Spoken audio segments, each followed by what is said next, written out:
নমস্কার, আমি কল্পনা dresses sari centre থেকে বলছি। আজকে নিয়ে এসেছি কিছু বড়দের কুর্তার কালেকশন, তো আমি দেখাচ্ছি, আপনারা দেখতে থাকুন। এরকম লাগবে দেখতে।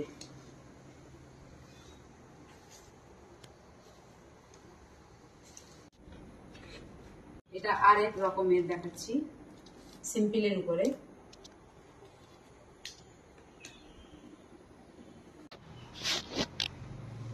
এটা আর এক রকমের কুর্তা দেখাচ্ছি। তো এটা শর্ট হবে, জিন্স বা ফর্মাল প্যান্টের উপরে পরার জন্য। এবারে আমি আর একটা একটা করে দেখিয়ে দিচ্ছি।